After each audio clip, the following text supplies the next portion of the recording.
the great council chamber filled with worried voices. Ambassador Zix Kel stood at the center platform, his 6 arms shaking as he held the data pad.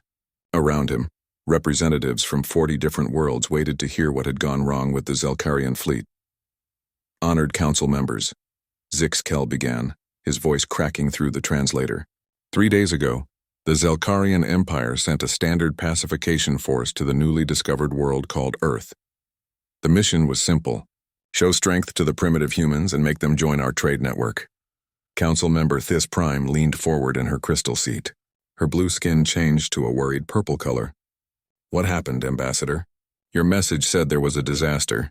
Zix Kel activated the holographic display. Images of destroyed Zelkarian ships appeared in the air above the council. Twisted metal and broken hulls floated in the darkness of space. The council members gasped and whispered to each other. The humans destroyed our entire fleet, Zix Kel said quietly. 47 ships. Gone. Only 3 escape pods made it back to tell us what happened. The chamber went silent. High Counselor Vexnath, an ancient being with gray skin and wise eyes, spoke first. How is this possible? The humans have no faster than light travel. Our scouts said they barely have space stations around their world. Zix Kel touched his datapad again. New images showed human ships. They looked rough and ugly, compared to the smooth Zelkarian vessels. Metal plates were welded together in strange patterns. Nothing looked like proper military design. This is the human flagship, Zix Kel explained. They call it USS Liberty. It is commanded by someone named Jake Morrison. Our survivors say he did things that should be impossible. The hologram showed the battle from the perspective of a Zelkarian ship. The human vessels moved in ways that made no sense.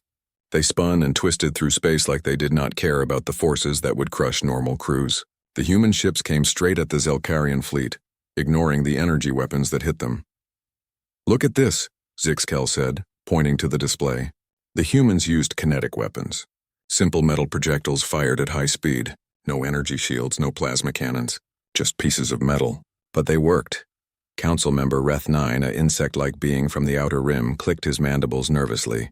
Kinetic weapons cannot penetrate our armor. This makes no sense. That is what we thought, Zix Kel replied. But the humans did something our engineers say is impossible. They fired their weapons from multiple ships at the exact same time. The metal projectiles hit our shields in perfect coordination. Each impact weakened the shields until they failed completely. The hologram showed Zelkarian ships exploding one after another. The human vessels moved through the debris field like hunters picking off survivors. But the worst part was still coming. The humans did not just destroy our ships from a distance, Zix Kel continued. They boarded them, while the battle was still happening. The council members looked at each other with growing fear. Boarding actions during space combat were considered suicide by every known species. The risks were too great, the chances of success too small. Commander Lisa Rodriguez led the boarding party herself, Zix Kel said. Our sensors showed her team moving between ships in open space. No environmental suits, just emergency oxygen tanks and magnetic boots. Thys Prime's skin turned white with shock. That is impossible. No organic being can survive in vacuum for more than a few seconds. The humans did it for over 4 minutes, Zix Kel replied. They attached themselves to our hull and cut through the armor with simple tools. When they got inside, our crew surrendered immediately. The hologram showed the interior of a Zelkarian ship. Human soldiers moved through the corridors with weapons that looked primitive but deadly. They wore simple uniforms and carried metal guns that fired chemical explosives. Nothing fancy or advanced, but they moved with coordination that scared the Zelkarian crew. What did they want? High Counselor Vexnath asked. They took our ships, Zix Kel said. The humans captured 12 vessels intact. Our technical teams were forced to show them how everything worked. Captain Morrison personally questioned our fleet commander for 6 hours. The council chamber buzzed with worried conversations. The idea of humans capturing advanced technology was frightening enough, but the fact that they had done it so easily was worse. There is more, Zix Kel said, and the chamber fell silent again. The humans are already rebuilding our ships. They are making changes to the designs. Our captured engineers say the modifications will make the vessels more dangerous than before. Council member Vorth Kai, a tall being with 4 eyes, stood up slowly. What kind of modifications? They are adding human weapons to our ships, Zix Kel explained. The humans call them nuclear missiles. Our engineers say each missile can destroy a city. The humans are installing hundreds of them on each captured vessel. The horror in the chamber was almost physical. Nuclear weapons were banned by galactic law. They were considered too dangerous for civilized species to use. The fact that humans not only possessed them but used them casually was beyond understanding. How many of these weapons do the humans have? High Counselor Vex Nath asked quietly. Zixkel looked at his datapad with shaking hands. According to the interrogation records, the humans said they have thousands of nuclear weapons. They consider them basic defensive tools. The chamber erupted in panicked voices.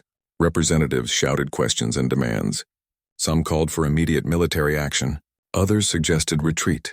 High Counselor Vex Nath raised his hand for silence. "What are the humans doing now?" he asked. "They sent a message," Zixkel replied. "Captain Morrison says Earth is willing to talk about peaceful trade. But he also said any future military actions against Earth will be met with what he called appropriate response." "What does that mean?" Zixkel's voice became barely a whisper. Our captured fleet commander asked the same question. Captain Morrison showed him a display of Earth's surface. "The humans have enough nuclear weapons to destroy every major city on our homeworld. They have them aimed at targets throughout our empire." The chamber fell into complete silence. The implications were clear and terrifying. Humanity had not just defeated a Zelkarian fleet. They had done it so easily that they were already prepared to strike back at the Zelkarian homeworld itself. High Counselor Vex Nath spoke slowly and carefully. "Send a message to all council members. No military action against Earth is authorized. We need to understand what we are dealing with before anyone else makes the same mistake." The session ended with a unanimous vote. The Galactic Council would observe Earth carefully before deciding their next move. But deep down, every member knew the truth. Humanity had just announced its arrival on the galactic stage, and they had done it in a way that no one could ignore. 3 weeks passed since the Zelkarian incident. The Galactic Council hoped it was just bad luck or poor planning. Then the emergency beacon from the hegemony of Korth began broadcasting across the galaxy. Ambassador Vel Thrain materialized in the council chamber through quantum transport. His usually confident demeanor was gone, replaced by something the council had never seen before. Fear. "Honored members," Vel Thrain began. "The hegemony has suffered a complete military disaster. Our third battle fleet encountered the humans near their outer system. The results were catastrophic." High Counselor Vex Nath felt a cold sensation in his chest. "Please explain what happened, Ambassador." Vel Thrain activated his personal data projector. The holographic display showed the Korth battle fleet approaching Earth's solar system. 50 ships moved in perfect formation, their stealth systems engaged. According to their sensors, they were completely invisible to primitive human technology. "Admiral Rick Thompson commanded the human forces," Vel Thrain said.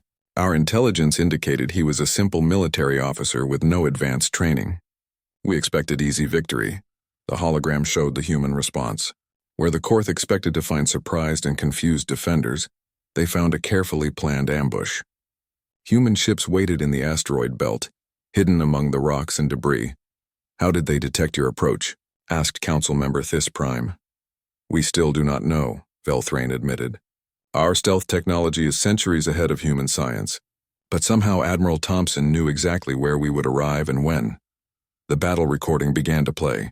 The Korth fleet moved confidently toward Earth, believing they had complete surprise. Then the asteroids around them exploded. "Nuclear mines," Vel Thrain said quietly. The humans had turned the entire asteroid field into a weapon. Hundreds of nuclear devices hidden among the rocks waiting for our arrival. The council members watched in horror as Korth ships disappeared in brilliant flashes of light. The nuclear explosions were small by human standards, but devastating to ships not designed to withstand such primitive attacks. The humans modified their cargo vessels into weapons platforms, Vel Thrain continued. Simple transport ships carrying nuclear missiles. Nothing fancy or advanced, but effective. Council member Reth 9 clicked his mandibles nervously. "How many ships did you lose?" 37 vessels destroyed in the first wave, Vel Thrain replied. The remaining ships tried to retreat, but the humans had prepared for that too. The hologram showed human fighters pursuing the fleeing Korth fleet. The human ships were faster than they should be, their engines burning fuel at rates that should have been impossible. They caught the retreating aliens before they could reach safe distance. "Admiral Thompson contacted our fleet commander directly," Vel Thrain said. He offered to accept surrender and provide medical aid to our wounded. Our commander agreed immediately. The display showed human medical teams boarding Korth vessels. They worked efficiently to save alien lives using techniques that seemed both primitive and effective. But the real shock came during the interrogation of captured personnel. Dr. Amanda Wells questioned our crew about Korth military capabilities. Velthrain explained. She appeared to be a simple scientist, not a military interrogator. But her questions revealed extensive knowledge of our technology and tactics. High Counselor Vex Nath leaned forward. What kind of questions? She asked about our reactor designs, our communication systems, our supply lines, Velthrain said. Then she explained how humans would modify captured Korth ships to make them more effective. She called it basic engineering improvements. The council members exchanged worried glances. The humans were not just defeating alien fleets, they were learning from each encounter. Dr. Wells made a casual comment that terrified our crew. Velthrain continued.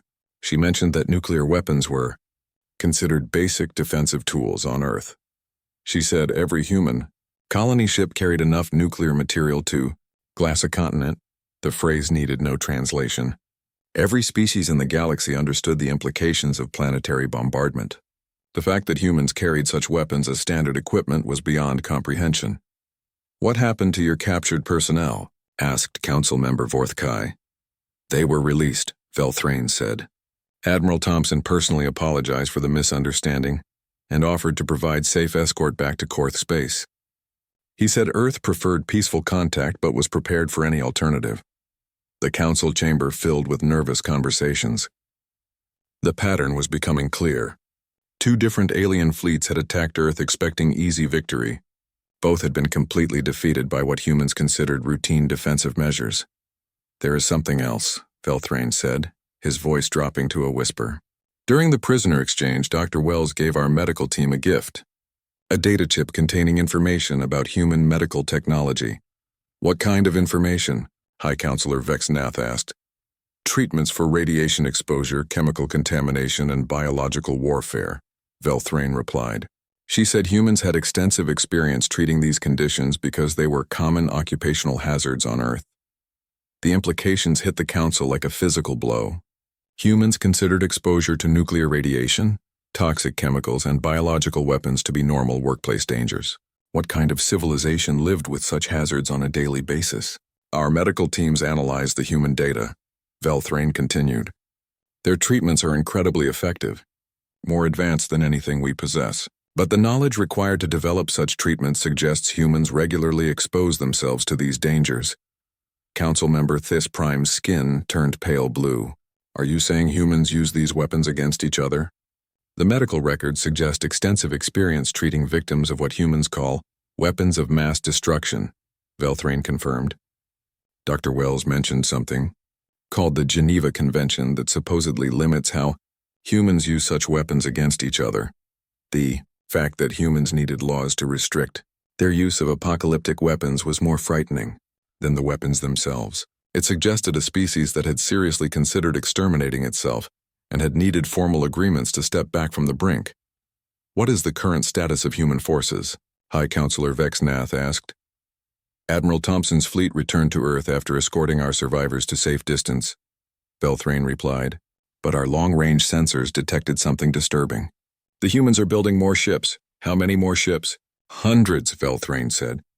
They are converting civilian vessels into military platforms and constructing new weapons. Earth's industrial capacity appears to be much larger than our initial estimates. The Council faced an unprecedented situation.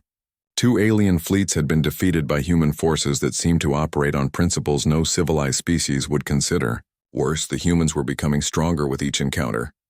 Recommend immediate classification upgrade, High Counselor Vex Nath declared. Earth is to be considered a strategic threat until further notice. No military contact without full Council approval. The vote was unanimous. Humanity had demonstrated capabilities that defied galactic understanding of primitive civilizations. Whatever Earth was hiding, the galaxy was not prepared to discover it through military confrontation.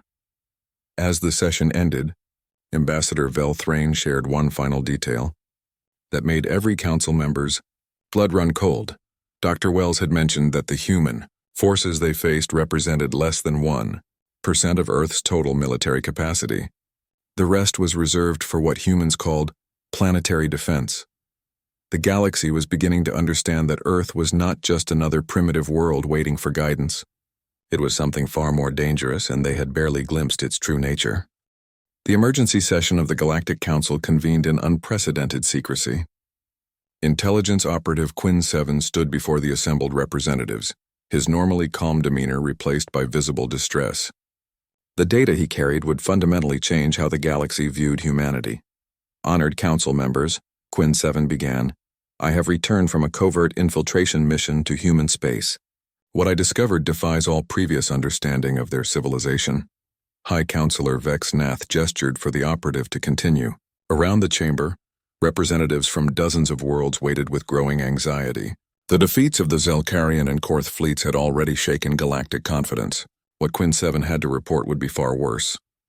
The humans we encountered in space combat were not their military, Quinn 7 said quietly. They were what humans call peacekeeping forces.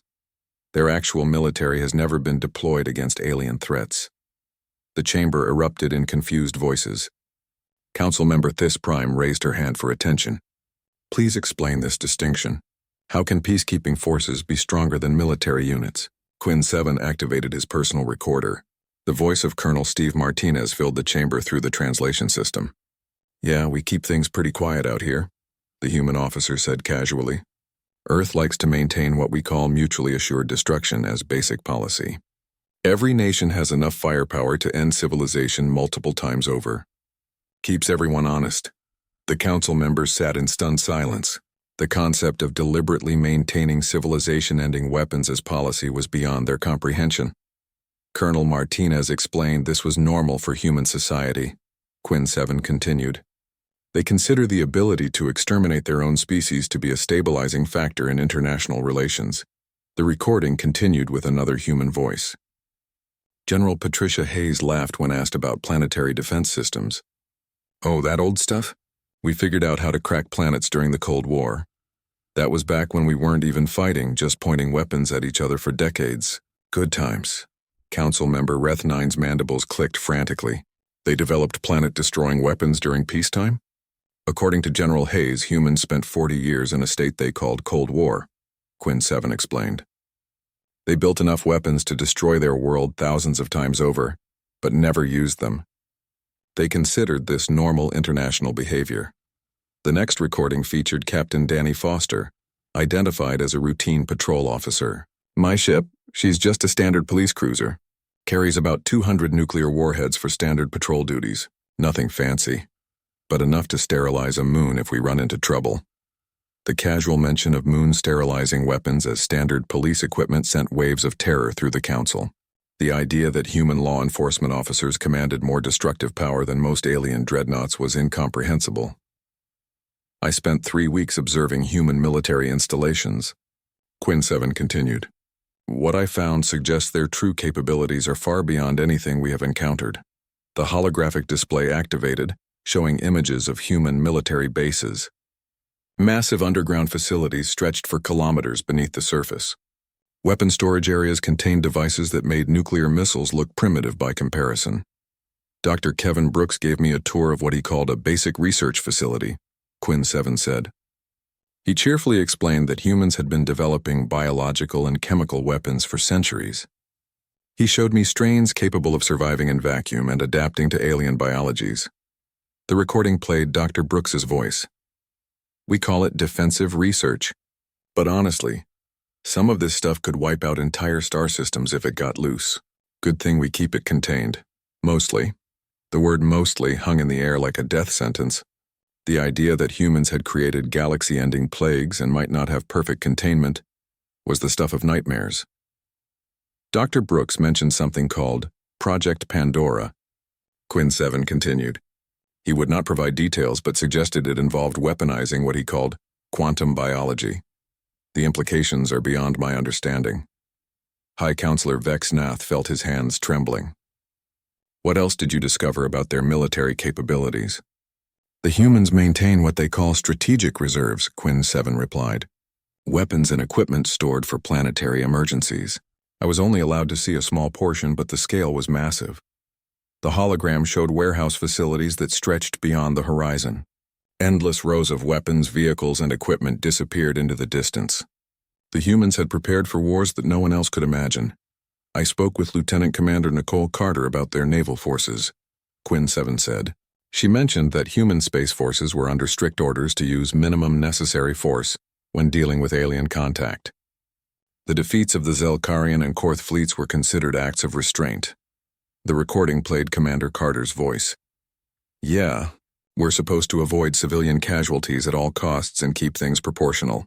The Admiral was pretty clear about not starting an interstellar incident.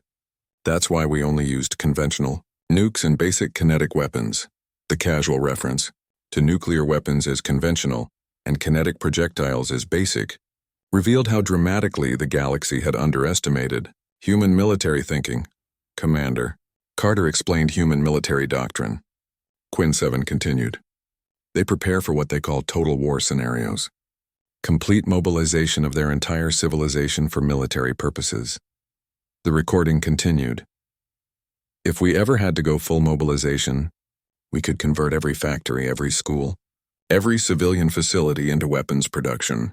We've got detailed plans for turning cargo ships into missile platforms, passenger aircraft into bombers, even converting sports stadiums into weapons factories. Takes about 6 months to completely militarize human civilization. Council member Vorth Kai stood up slowly, his 4 eyes wide with terror. They can transform their entire society into a weapons manufacturing system. According to their military planners, yes, Quinn 7 confirmed. But that is not the most disturbing discovery. The chamber fell silent as Quinn 7 prepared to deliver his final revelation. I attended what humans call a strategy meeting, he said. Major Tony Rodriguez was discussing something he called war games. I assumed this referred to military exercises. It does not? High Counselor Vex Nath asked. War games are entertainment, Quinn 7 replied. Humans simulate massive conflicts involving millions of participants purely for fun. They consider the complete conquest and destruction of alien civilizations to be a relaxing pastime. The recording played Major Rodriguez's voice. Yeah, I love playing Galactic Conquest on weekends. Last game I wiped out the Centauri Federation and enslaved the Rigel system. Great way to unwind after work. The realization that humans entertained themselves by simulating galactic genocide was more terrifying than any weapon. It suggested a species that thought about mass destruction so casually that they made games about it. Major Rodriguez showed me some of these games, Quinn 7 continued. The level of detail is extraordinary. They simulate every aspect of interstellar warfare, including logistics, supply lines, population control, and post-conquest administration. You mean they have detailed plans for conquering the galaxy? Thais Prime whispered. They have thousands of different plans, Quinn 7 replied. Humans create them for entertainment and compete to see who can develop the most effective strategies. They call it game design and consider it a normal hobby. The final recording featured Professor Greg Wilson from a human university. Yeah, my Xenocide Studies class is pretty popular. We analyze theoretical scenarios for dealing with hostile alien civilizations. Students develop comprehensive strategies for everything from diplomatic resolution to complete species extinction. It's good practice for critical thinking skills. The fact that human children were being educated in alien genocide as part of normal academic curriculum was the final piece of evidence the council needed. Humanity was not just dangerous because of their weapons or their tactics. They were dangerous because their entire culture was built around the casual consideration of apocalyptic warfare. There is one more thing, Quinn 7 said quietly. I discovered that humans have been tracking Galactic Council activities for months. They have detailed files on every member species, including military capabilities, biological weaknesses, and political structures. How detailed? High Counselor Vex Nath asked, though he was not sure he wanted to know. They know exactly how to destroy each of our homeworlds, Quinn 7 replied. They call it basic intelligence gathering and consider it routine preparation for potential contact scenarios. The session ended in terrified silence. The galaxy had discovered that humanity was not just another primitive species to be guided or controlled. They were a civilization that had spent centuries perfecting the art of warfare and considered the destruction of entire species to be a normal topic of academic study. Earth, had revealed itself to be something far more dangerous than anyone had imagined. And the worst part was that they seemed to consider this perfectly normal. Cultural analyst Mern Theta approached the council podium with data that would shatter every assumption the galaxy held about human civilization. Her research had uncovered truth so disturbing that emergency protocols had been activated across multiple star systems. Honored council members, Mern Theta began, after extensive study of human social structures, I must report that our previous assessments were catastrophically inadequate. The military encounters with Earth represent humans operating under severe self-imposed restrictions. High Counselor Vexnath felt a familiar chill. Please explain these restrictions. Analyst Mern Theta. Lieutenant Commander Nicole Carter was recorded explaining to her crew that they were under strict orders to use minimum necessary force and to avoid civilian casualties at all costs. Mern Theta said, the devastating defeats of our fleets were humans exercising what they call restraint. The council chamber filled with worried murmurs. The idea that humanity had been holding back during their military victories was more terrifying than if they had been trying their hardest, Commander. Carter's tactical logs reveal that human forces deliberately avoided targeting command ships until the end of each engagement, Mern Theta continued. They wanted alien survivors to carry reports back to their governments. The humans were sending a message, not trying to achieve maximum destruction. Council member Thais Prime raised her hand. What kind of message? According to intercepted communications, the humans wanted to demonstrate that aggressive action against Earth would result in measured but decisive response, Mern Theta replied. They were showing the galaxy their defensive capabilities while avoiding what they call unnecessary escalation. The holographic display activated, showing recordings from human military briefings. Officers discussed engagement rules with casual efficiency. The level of detailed planning was extraordinary, but the content was horrifying. Major Tony Rodriguez described their combat encounters as minor border skirmishes, Mern Theta said. He expressed concern about starting an interstellar incident and emphasized the importance of proportional response. The recording played Major Rodriguez's voice. Look, we could have ended both fleets in the first 30 seconds, but that sends the wrong message. We want them to know we can defend ourselves without making them think we're looking for a fight. The humans deliberately prolonged the battles to demonstrate their capabilities, Mern Theta explained. They wanted our fleets to witness their tactical advantages before forcing surrender. It was a calculated show of force designed to prevent future conflicts. Councilmember Reth 9 clicked his mandibles nervously. You said they could have ended our fleets in 30 seconds. How? According to Major Rodriguez, human standard doctrine for dealing with unknown hostile forces involves immediate deployment of what they call planet crackers, Mern Theta replied. These are weapons designed to split worlds apart from the core. They chose not to use them against our fleets. The chamber erupted in panicked voices. The casual mention of planet-destroying weapons as standard doctrine was beyond galactic comprehension. The humans maintained detailed rules of engagement for different types of contact scenarios. Mern Theta continued. Unknown alien forces are classified as potential first contact situations and must be handled with appropriate diplomatic consideration. What happens if they classify a situation differently? High Counselor Vexnath asked. Lieutenant Commander Carter mentioned something called Hostile Alien Invasion Protocol. Mern Theta said quietly. In that scenario, human forces are authorized to use any means necessary to ensure species survival. The restrictions on civilian casualties are removed. The implications were clear and terrifying. Humanity had rules that governed how they fought. But those rules could be changed if they felt truly threatened. I discovered something else about human society that explains their military effectiveness, Mern Theta said. They regularly engage in what they call war games on a massive scale. The holographic display showed recordings of human recreational activities. Millions of people participated in simulated conflicts using advanced computer systems. The level of strategic thinking involved was extraordinary. These are not military exercises, Mern Theta clarified. These are entertainment activities that humans pursue during their leisure time. They consider large-scale warfare simulation to be a relaxing hobby. Councilmember Vorthkai stood up slowly. They simulate warfare for fun? Captain Julie Thompson described her favorite strategy game as Galactic Domination, Mern Theta replied. She competes with other humans to see who can most efficiently conquer theoretical alien civilizations. She calls it stress relief after a hard day at work. The recording played Captain Thompson's voice. Yeah, I've got this great strategy for dealing with hive mind species.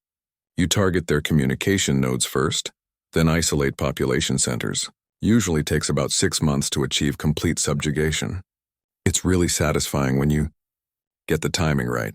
The casual discussion of alien subjugation as entertainment revealed a species that thought about conquest and domination as normal. Recreational topics, human. Children are exposed to these concepts from an early age, Mern Theta continued. Professor Greg Wilson teaches university courses on theoretical xenocide scenarios as part of standard academic curriculum. They teach genocide to their children? This Prime whispered. Professor Wilson considers it educational, Mern Theta replied. He believes that detailed analysis of species extinction scenarios helps students develop critical thinking skills and prepares them for potential future challenges. The recording played Professor Wilson's voice. My students love the Alien Warfare Unit. We analyze everything from biological weapon deployment to psychological manipulation tactics. Last semester, one student developed a really elegant strategy for turning alien religions against each other. Brilliant work. The fact that human educational institutions taught courses on alien extinction as normal academic subjects was more disturbing than any weapon. I also discovered that humans maintain what they call contingency planning departments, Mern Theta said. These organizations develop strategies for dealing with hypothetical threats, including alien invasion scenarios. How many scenarios do they plan for? High Counselor Vexnath asked. Thousands, Mern Theta replied. They have detailed response plans for every type of alien contact situation imaginable. Military invasion, diplomatic subversion, economic warfare, biological attacks, technological infiltration, cultural contamination, and dozens of other possibilities. The holographic display showed samples of human planning documents. The level of detail was extraordinary. Every possible alien threat had been analyzed and countered in advance. Admiral Ben Carter leads one of these planning departments, Mern Theta continued. He was recorded discussing acceptable loss ratios for different conflict scenarios. The recording played Admiral Carter's voice.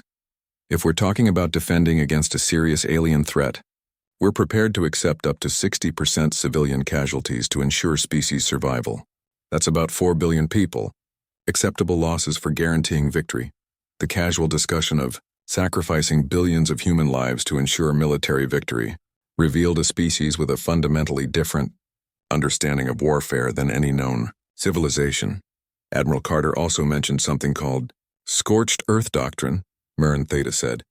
If humans cannot prevent their own defeat, they are prepared to ensure that their enemies gain nothing from victory.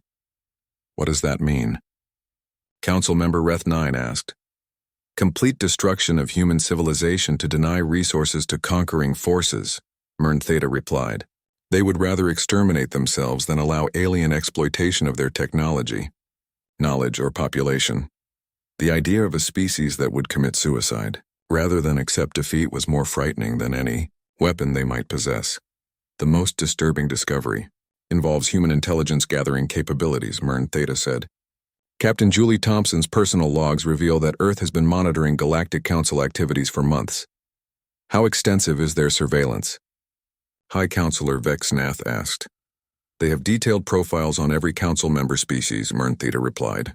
Military capabilities, political structures, economic systems, cultural weaknesses, biological vulnerabilities, and psychological profiles of leadership. They call it basic threat assessment. The final recording played Captain Thompson's voice. Yeah, we've got pretty complete files on everyone. The Zelkarians are vulnerable to electromagnetic pulse weapons.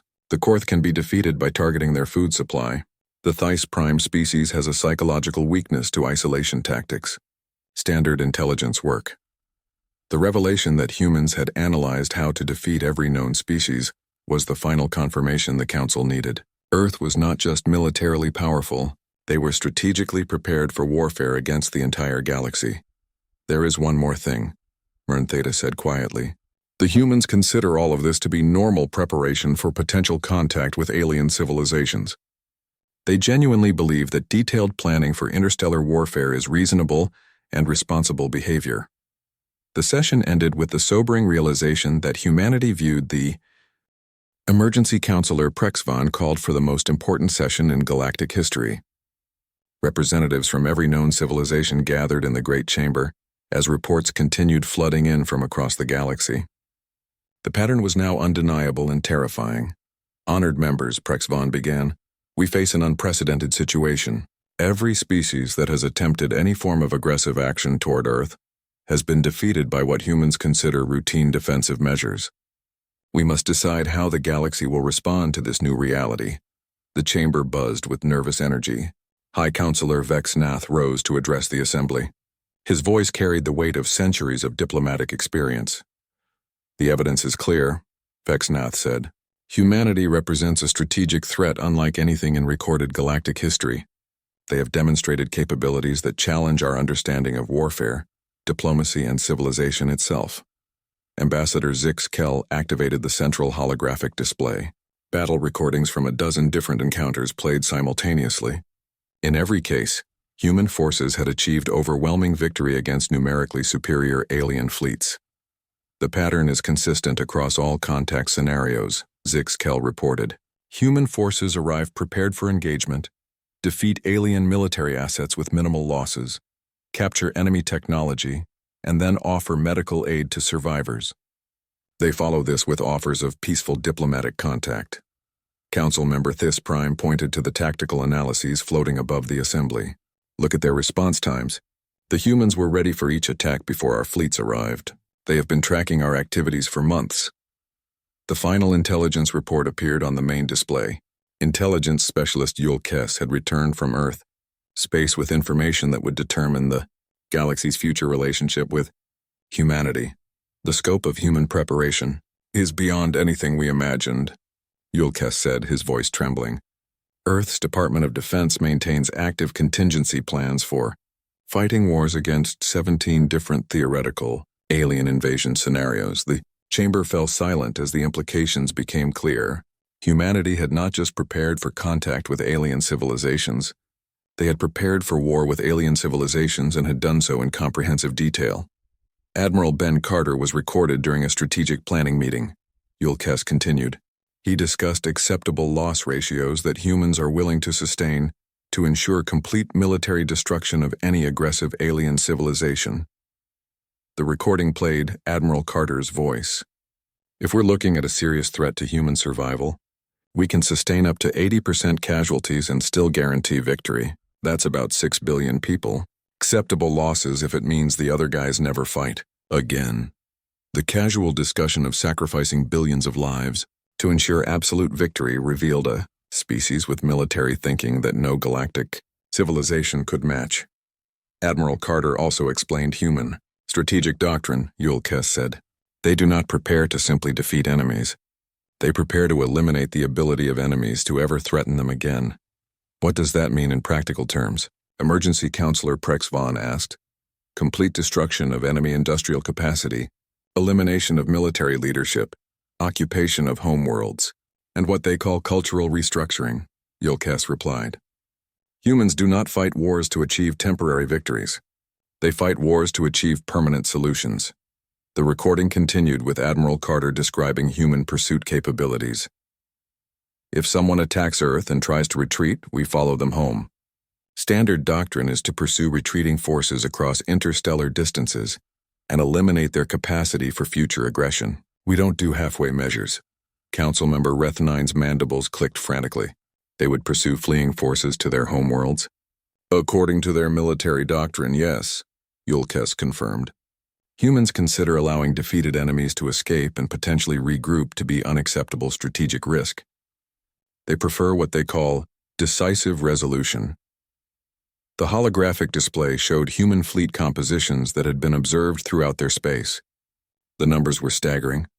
Earth maintained military forces far larger than anything the galaxy had estimated.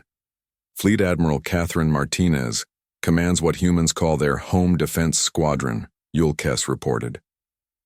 This represents less than 10% of total human military capacity. The rest is distributed among what they call rapid response forces and strategic reserves. How large are their total forces? High Counselor Vex Nath asked, though he was not sure he wanted to know the answer. Admiral Martinez mentioned over 50,000 combat vessels of various classes, Yulkes replied, plus supporting logistics, intelligence, and specialized warfare units. The humans have built a military machine designed to fight multiple simultaneous wars across vast distances. The numbers were incomprehensible. Most galactic civilizations maintained fleets of hundreds of ships. The idea of a single species controlling 50,000 warships was beyond previous experience. There is more, Yulkes continued. The humans have been conducting what they call stress testing of their military systems. They regularly simulate total war scenarios to ensure their forces can sustain extended campaigns. The recording played Admiral Martinez describing recent exercises. Last month we ran a full mobilization drill. Complete conversion of civilian infrastructure to military production. Activation of all reserve forces. Implementation of wartime economic controls. We had the entire human species on war footing in 72 hours. Good times. The casual mention of converting an entire civilization to war production in 3 days revealed planning and preparation that dwarfed anything known to galactic science. Admiral Martinez also provided information about human weapons development, Yulkes said. They maintain research programs for what they call next-generation warfare technologies. What kind of technologies? Emergency Counselor Prexvon asked.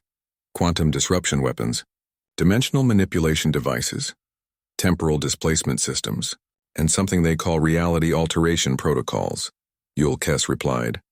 Admiral Martinez described these as experimental, systems that had not yet been approved for deployment.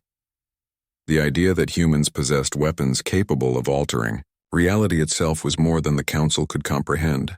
These were technologies that most species considered impossible or purely theoretical. The final piece of evidence came from a direct communication with Earth, Yulkes said. Fleet Admiral Martinez sent a message to the retreating Vorthon survivors.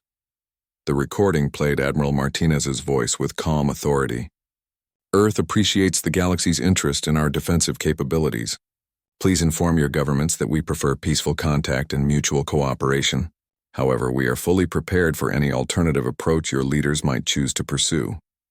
The message was diplomatic in tone, but carried an unmistakable threat. Humanity was offering peaceful relations while simultaneously making it clear that they were prepared for any level of conflict the galaxy might bring. Admiral Martinez concluded her message with an invitation. Yulkes said, Earth is willing to discuss formal diplomatic relations with any civilization that approaches them through peaceful channels. They have prepared what they call first contact protocols for exactly this purpose. High Counselor Vex Nath stood to address the assembly. The weight of galactic civilization rested on the decisions made in the next few moments. The evidence is overwhelming, Vex Nath declared. Humanity represents a military and technological force that exceeds anything in recorded galactic history. They have demonstrated the ability to defeat our most advanced fleets while operating under self-imposed restrictions. More importantly, he continued, they have shown that they prefer peaceful contact, but are comprehensively prepared for warfare on a scale that no galactic civilization can match. Emergency Counselor Prex Von called for the formal vote. The question before the Council is simple. How do we respond to the human situation? The debate was brief but intense. Every representative understood the stakes. Continued military contact with Earth would result in devastating defeats for any species foolish enough to attempt it. But the alternative meant accepting a fundamental shift in galactic power structures. I call for an immediate vote on Resolution 847, High Counselor Vex Nath announced. Earth is to be classified as a Level 12 strategic threat, the highest rating in galactic records. Humanity will be offered immediate full Council membership, complete military non-aggression treaties, and formal diplomatic recognition. The vote was unanimous. Not a single representative was willing to risk continued conflict with a species that considered the destruction of planets to be basic defensive capability. Furthermore, Vex Nath continued, I propose that we offer Earth whatever they require to ensure peaceful relations. Trade agreements, technology sharing, cultural exchange programs, and most importantly, assurance that the galaxy poses no threat to human interests. This vote was also unanimous. The galaxy had learned a simple and terrifying truth about humanity. They did not just prepare for war.